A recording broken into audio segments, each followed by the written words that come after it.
What is going on, ladies and gentlemen? Welcome back to the channel. My name is Paul. This is the Leeds Therapy. Thank you as ever for stopping by. I really do appreciate it. If you could please make sure that you are subscribed to my YouTube channel so your notifications are turned on, that you're commenting on the video, that you're liking the video, that you are sharing the video, hyping the video. If you are listening to the audio version of this, please make sure that you're liking it as well. That would be greatly appreciated, just to help with the algorithm side of things. And yeah, so we're off to Wembley. We did our best to absolutely cock it up, but we are off to Wembley. That's probably the most Leeds way of getting to Wembley that you could possibly imagine. I mean, we're totally cruising in that game, by the way. Everything's absolutely fine. We don't need to worry about anything. It's going as you would expect it to go. We're having a decent match, and we've scored 2 goals away from home in London. DCL has banished the ghosts of Crystal Palace and the miss at the England game. The goal that Tanaka's brought back into the squad. And there's absolutely stunning build-up for Tanaka's goal, and the way that he twists and turns and makes his way into the box is absolutely fantastically good. His goal is absolutely incredible. I'm very, very pleased to see that. It was really nice to see Okafor as well playing really, really well. And it gets to 90 minutes, and you think, yeah, but no, this is quite good. This is all right. Then West Ham score in the 92nd minute. The 11 minutes still bemuses me, by the way. West Ham score in the 92nd minute. You think, okay, calm. We can take this. Everything's absolutely fine. And then they score in the 96th minute, and it's 2-2. And you're thinking, well, we've done it again, haven't we? We've absolutely gone and done a typical Leeds United thing and cocked up an absolutely phenomenal opportunity to get our way to Wembley and to do everything that we needed to do to get there by absolutely 100% shitting a brick. That's the only way that I'm going to describe it, is shitting a brick and forcing it to go to extra time. And then with the first attack in extra time, they score. But he's offside. They score again. And he's offside again. So, 2 goals called for being offside. Thank you to whoever was up there smiling down on us for the extra time side of things. It was nuts. Absolutely nuts. We get to penalties. And Pirro steps up to take the first penalty. And you think to yourself, yeah, he'll score this. This is Pirro. He's got ice in his veins. Nope. Gets saved by the 20-year-old that's come on because Areola has gotten some form of cramp. And you're thinking to yourself, well, that's it. That's everything done, down, dusted, whatever. Bowen steps up to take his penalty. Perri saves the penalty.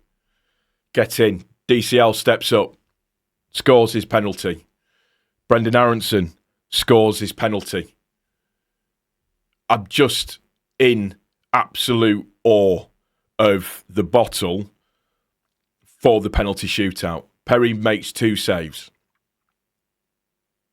Can we also, please, as well, talk about Struijk's penalty? That was nearly the perfect placement of a penalty. No keeper in the world is saving that, as far as I'm concerned. But Perri hadn't saved a penalty in his life until he came to Leeds, and now he's saved 3. Go figure. So we get through. Everything's fine and dandy, and we're happy. Just absolutely shattered beyond belief. And well, it's the Leeds way, isn't it? And we're now going to be playing Chelsea.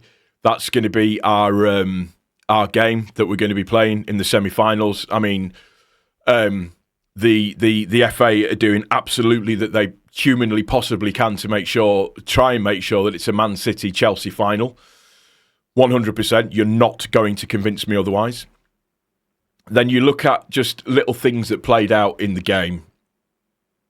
How Killerman, that tackle on Stack, which now means that he's potentially got some ligament damage. So they're going to have to do scans on that, so we don't know whether or not he's going to be available and fit. How that isn't a penalty, I will never know. He absolutely wipes Stack out completely, Killerman, and he gets, I don't care what anybody says, yet again, VAR looked at it and deemed it fine. Absolutely fine. And you're just like, what's absolutely going on here? Why is that happening? Castellon kicks players in the head for fun during the first half. Mecha jumps over somebody, doesn't touch them, gets booked. Make it make sense. Because you just can't. Killerman then does it again in the second half for us to be able to get the penalty. They let him get away with the first one. They can't let him get away with the second one. They just couldn't. It was a penalty all day long, and stunning penalty by DCL, by the way. That takes some absolute balls to take that penalty, as far as I'm concerned. And what an absolutely great thing it is to see him scoring again. And then the equalising goal that I do fear that we need to have a quick chat about. Disasi, if that's not a high boot, I'm not sure what a high boot is anymore. Genuinely, I'm not sure what a high boot is anymore. For me, it should have been chalked off. And I'm going to say this now. I think if that's at the other end of the pitch and it is one of our players scoring that goal gets chalked off. Genuinely, that's how I feel about it. That goal gets completely and utterly chalked off. I mean, Pawson was doing his best, wasn't he? God bless him, to make sure that, mad bookings were given and all of that kind of stuff. But I mean, if I never ever see Craig Pawson again, it will be too soon as far as I'm concerned. So kind of my main takeaways from the game when I think about it, and I put this out on X, is that Okafor has to stay fit. Apparently the only reason that he came off was through cramp and tiredness, but Okafor looked dynamic, he looked busy, he looked on it, he was doing fantastically well. It's good to see him back like that, which is great. The other thing for me is that Tanaka should be the man in midfield for the remainder of the season.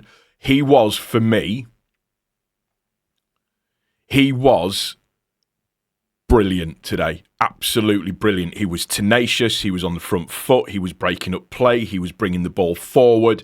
Just little bits and pieces of skill that he was doing was really, really good. So for me, he has to play. He has. What I always say the same thing. If you're given an opportunity, or a chance, you've got to shine. You absolutely 100% have to shine whenever you're given an opportunity to play. And he was given an opportunity against West Ham, and he grabbed it by the scruff of the neck and he ran with it.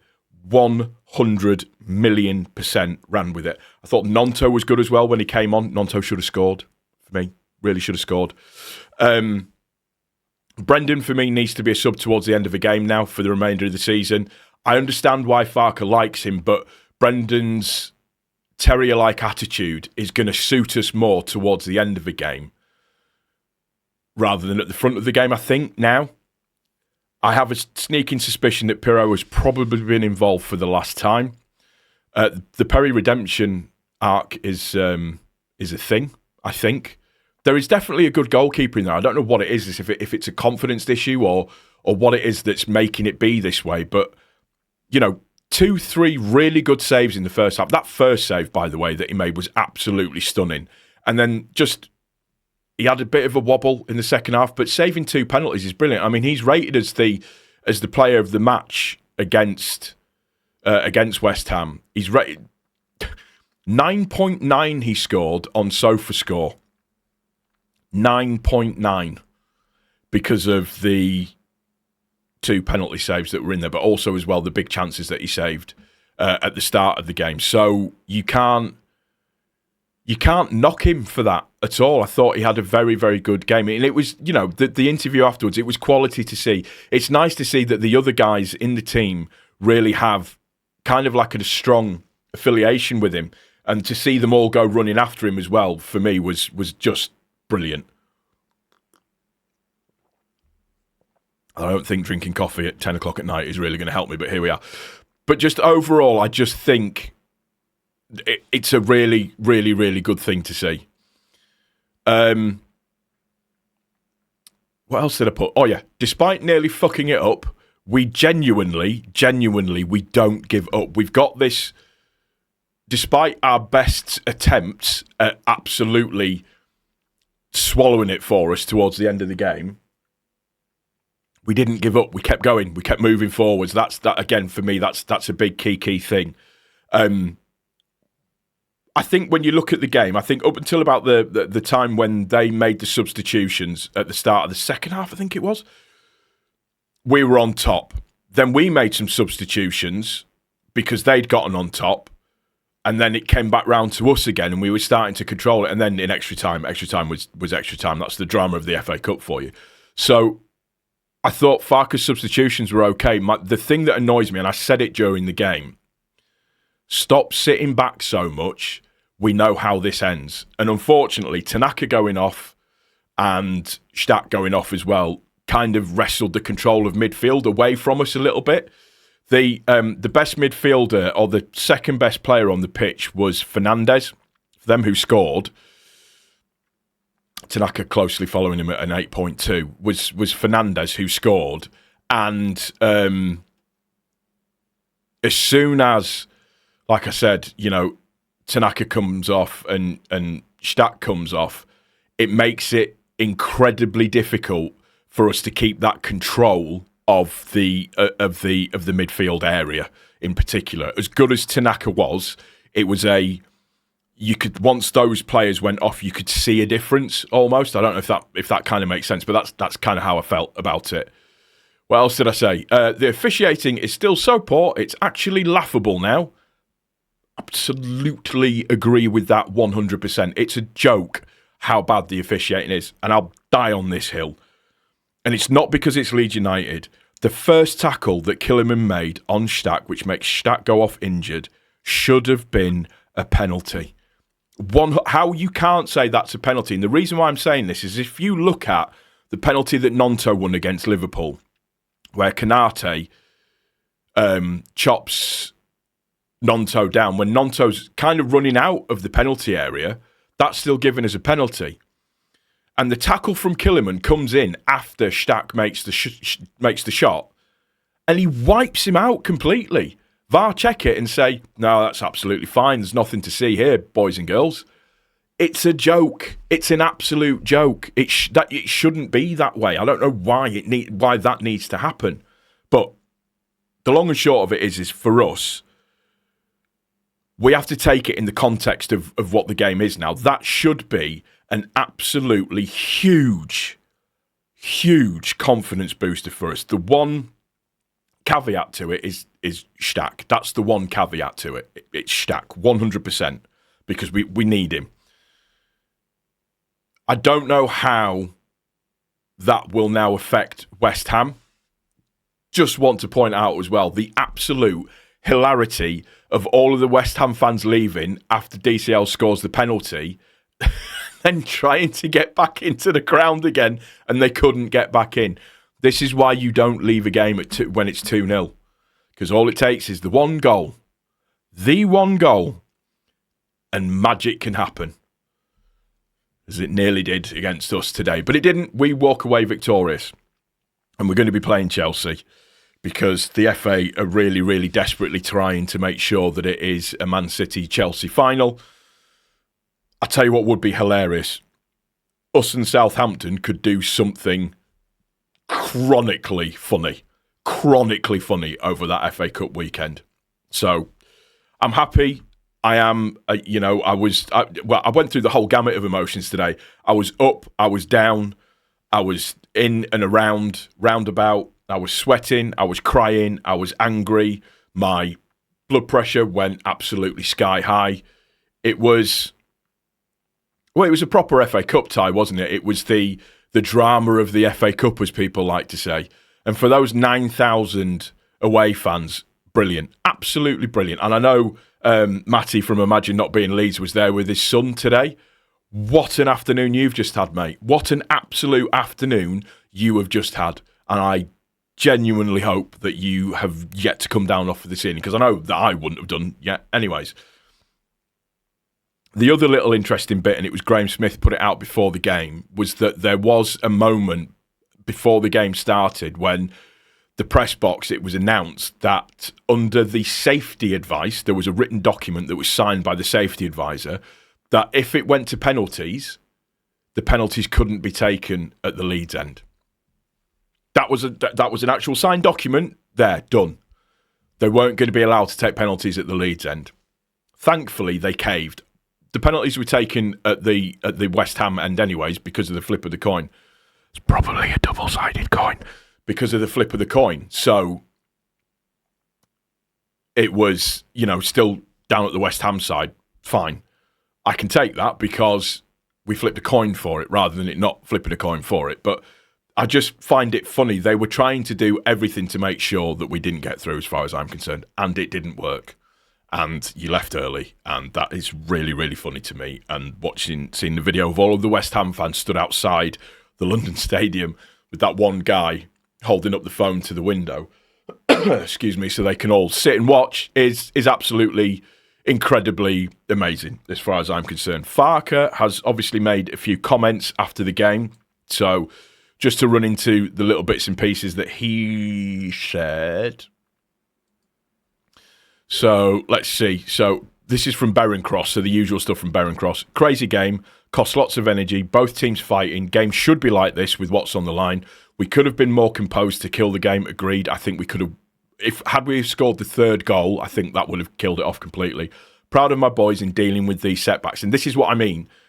Yeah, they conspired to cock it up against their own selves, but they woke up and didn't take it, if that makes sense. He also goes on to say that Okafor seems to be okay. Cramps after being out for a while. Rodon rolled his ankle. Hope not too bad. Rodon is made of titanium, so I've got no worries about Rodon. Anton rolled his ankle. Probably ligament injury. So that's going to be, they're going to have to assess, and hopefully it's not too bad. He mentioned about DCL. He was nervous about his first penalty because he had not been on the pitch long. I don't normally like this. More pressure on his second penalty after Joel's miss. Major boost for his confidence. And that's the thing that I don't think people are probably giving enough to. He scores the penalty in the second half after missing the one against Crystal Palace, which takes balls to stand up and do that. He then has to take a penalty after Perri has missed the first penalty. Again, he has to take balls to do that. If you watch his penalty back as well, it's almost a Panenka. Almost a Panenka. And then he just says, always concerned as a manager, even at 2-0. I never doubted my players and believe. However big the setbacks are, they can find a way. Very focused on what my words were at the end of the 90s. So I don't think he even probably bollocked them. He probably just said, look, boys, we can 100% do this. We've just got to make sure that we're okay. And just to confirm, Graham Smith posted out before the game, as I mentioned, heard tell in press room that West Ham informed, in inverted commas, informed Leeds United that their safety team determined that penalties, in brackets if needed, should not take place in front of the away end. And then he put, not sure that's something they can just determine. And it isn't. It absolutely isn't. And I'm sorry, but that, for me, is just an absolute bitch move and not something that you should be doing at all. I got to see a lot of Danny Dyer this afternoon as well. That was amazing. Just thanks. Strauch as well, by the way. Just put some respect on the kid's name because he's a brilliant, brilliant defender. Got man of the match as well. It was just little things like when I mentioned about the referee, Graham Smith, 123 minutes, ball now barged in the back as he beats Traore to the ball. No foul given. There was stuff like that going on all afternoon. I can't stand Craig Pawson. I cannot stand Craig Pawson. It's just a bit annoying. And then just to round it up and make it feel hilariously funny for all of us, West Ham fans who left early now flooding back in. Leeds have to get a handle of this, have to at least get extra time now. They were too complacent. Most of those West Ham fans that left were not allowed back in. Such a shame. I'm sorry, but that's really tin pot. You don't leave the ground like that. You don't leave the ground like that. You should, or at least you shouldn't do. Just absolutely nuts. Just absolutely nuts. I need to lay down and just to recuperate my own energy sort of moving forward. So I'm pleased. I'm relieved. I'm knackered. It was a weird game. And for me, Tanaka really took his chance. That's all that I can say. Let me know what you think in the comment section down below. Also, sorry, before I forget, I also think it's very, very prophetic that Tanaka scores his goal in the 26th minute today as well. And I know that was on everybody's mind today. Somebody asked me, somebody made mention about Chris and Kevin, the last video that I did. And, you know, obviously we remember them and rest in peace to them and love to their families. Sometimes I try not to put stuff like that on my videos. And it's more of a personal thing. It's because I don't want it to seem like I'm trying to get views off of Chris and Kev's name.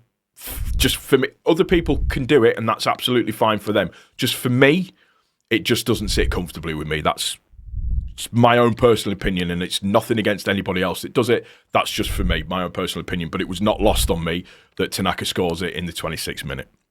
It's going to do it for this one. I do hope you've enjoyed it. If you have, please don't forget to click the like button. If you are new to the channel, please also don't forget to subscribe, hype the video, like the video, share it, all of that good stuff. If you are listening on the audio as well, just make sure that you like the audio for me, please. I would really, really appreciate it. Take care of each other and most importantly, take care of yourself. We'll see you on the next one, guys. Cheers.